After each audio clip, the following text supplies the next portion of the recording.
Thokozani Royals, Thokoza Padimo Child. Welcome to another episode of the Voice Only podcast with Gognoma. Today I am doing my first blog article reading. Remember, if you want to read the article yourself, in the description there is a link to my blog page and you can simply go there and read at your own pace, at your own time, with your own voice. Today's article is meeting on the other side of our lot. This was inspired by Spirit in meditation when I was feeling overwhelmed, alone, and just asking, where is everyone? Why is no one checking on me? And Spirit simply said to me, while I am going through a lot and hoping you'll check in on me, you are also going through a lot waiting for me to check on you. Today I am sitting on the floor in my study, not because there are no chairs, there are chairs, just felt that I needed to be grounded for this one. So as you grab your headphones, as you find a comfortable position for yourself, let us read.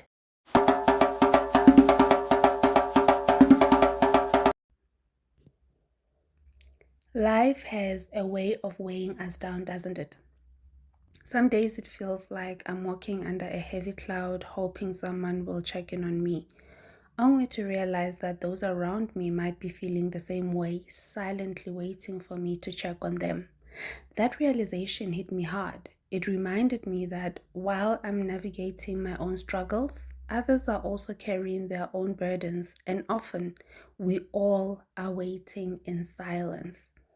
I've had moments like this one when I was writing this blog article, where I felt disconnected, overwhelmed, and unsure of who to turn to.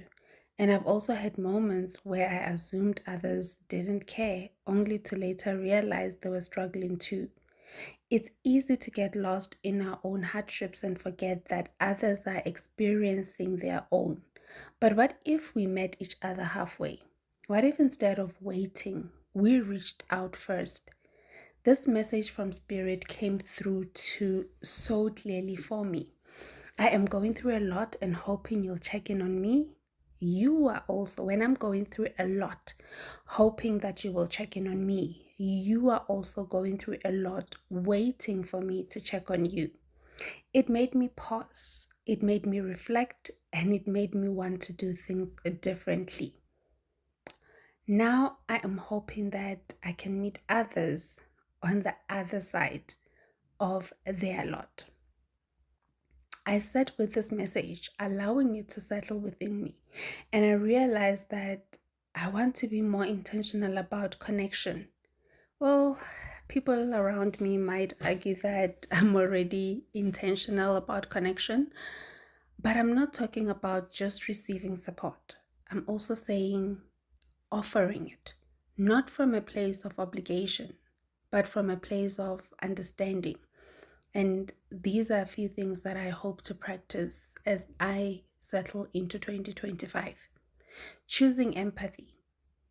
Every day in consultations, I'm reminded that everyone carries something the world does not see. I'm hoping to hear from other healers in the comment section just to say how they experience consulting someone. Because for me, you don't give me history. For me, you don't tell me anything. Spirit shows me your problem. Spirit helps me to feel what you're going through, to see what you're going through. So yeah, that always punches as a big reminder, because the physical person all put together, makeup, weave, beautiful outfit, and I'm there consulting with Spirit, then I see what you are carrying, things that the world does not see. Beneath the surface, there are silent battles, unspoken fears, and emotional burdens that many keep hidden.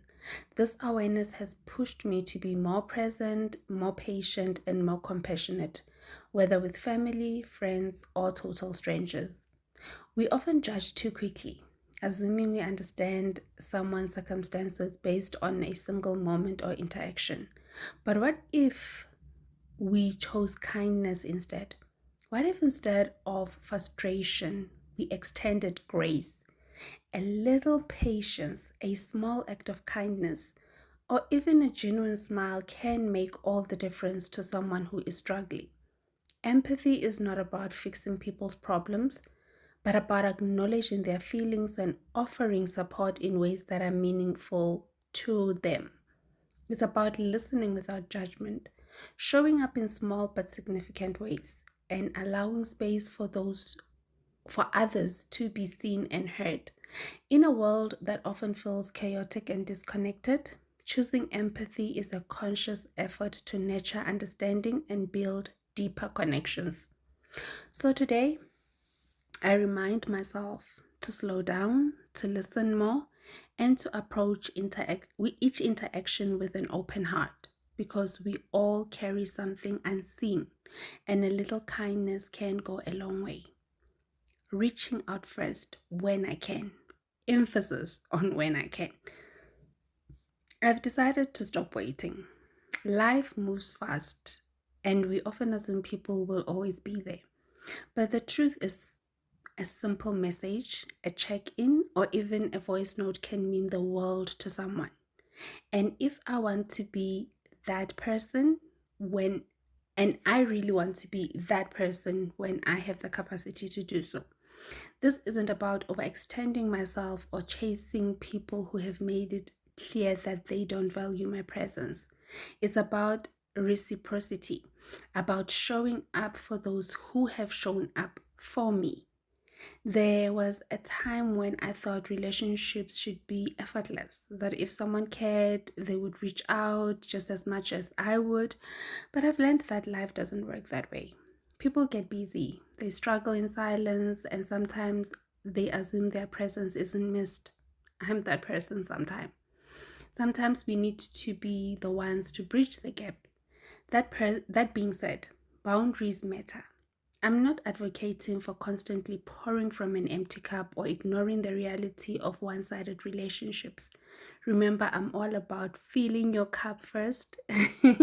In my space, I even say people must drink from the saucer, never directly from your cup. You must always be overflowing before you pour into others. Easier said than practiced. This is about balance, about being intentional with the people who genuinely care, who have shown up in their own ways, even if it wasn't always loud or frequent. If someone crosses your mind, that person right now that you're thinking about, reach out. If you have the emotional space to check in, do so. If someone has been there for you, remind them that they are seen and appreciated. And when you don't have the energy, it's okay, rest. Because genuine connections thrive when nurtured with authenticity and not obligation. I will unpack this moral detail another day, but for now, let's make an effort to connect, to acknowledge, and to appreciate the people who truly matter. Being open about my struggles. I have come to learn that vulnerability creates space for others to be vulnerable too. For so long, I believed that strength meant handling everything on my own, never showing weakness, and always having the answers. Trust issues, talking about that on another day in another podcast. But life has shown me otherwise. True strength lies in acknowledging when we're struggling, in opening up about our experiences, and in allowing others to do the same. I don't always have it together. I have moments of doubt, exhaustion, and uncertainty, but sharing this moment doesn't make me weak. It makes me human. I'm no superhero, I'm no robot. I have realized that by speaking openly about my challenges, I not only lighten my own burden, but I also encourage others to embrace their own truths without shame. We all on a journey, navigating different seasons of life. When we are honest about our struggles, we create deeper connections and build communities rooted in understanding, support, and authenticity. If my openness can inspire even one person to feel less alone, then it's worth it. I've done what I have been called to do. Creating space for support. One of the reasons I started my YouTube community is still fairly new. It is to cultivate a space where we can check in on each other, not just spiritually, but emotionally too. In a world where so many feel isolated, I want to create a platform where we can share our experiences, uplift one another, and have meaningful conversations that go beyond surface level interactions. For 99 Rand per month, I am building a safe and supportive space where we can be real with each other, where vulnerability is welcomed, and where no one has to feel alone in their struggles, and no judgment zone. This is more than just a subscription. It is a commitment to fostering connection, healing, and mutual growth. Life is challenging, but having a strong support system make all the difference. So if you are reading, or if you're gonna go to the blog article itself, you can just click on the subscription and it will take you to my YouTube page to join. If you are listening on the podcast, please click the join button and subscribe today to the community. My hope is that through this community, we can continue to hold space for one another, listen without judgment, and remind each other that we are never alone. Taking small steps together. Sometimes it's the little things, a kind word, a shared prayer, or just holding space for someone that makes all the difference. Grand gestures are beautiful, don't get me wrong, but they are not the only way to show love and support.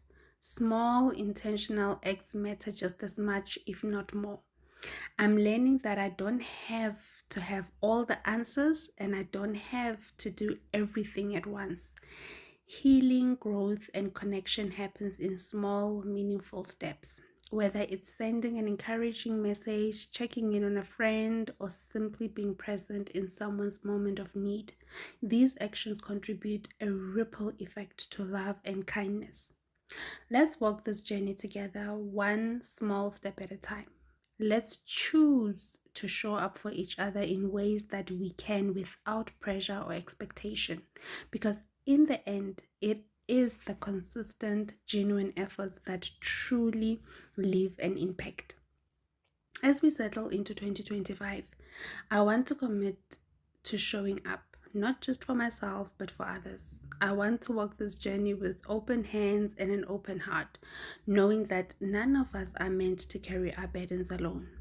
What about you, Badimo child? Have you ever found yourself waiting for support only to later realize someone else was waiting for the same from you? How do you navigate these moments? I would love to hear your thoughts in the comment section. Your experience matters as much as mine. Thank you for being here, for your presence, for your engagement, and your willingness to share. It means more than you know. I am Gognoma, born to heal through sharing.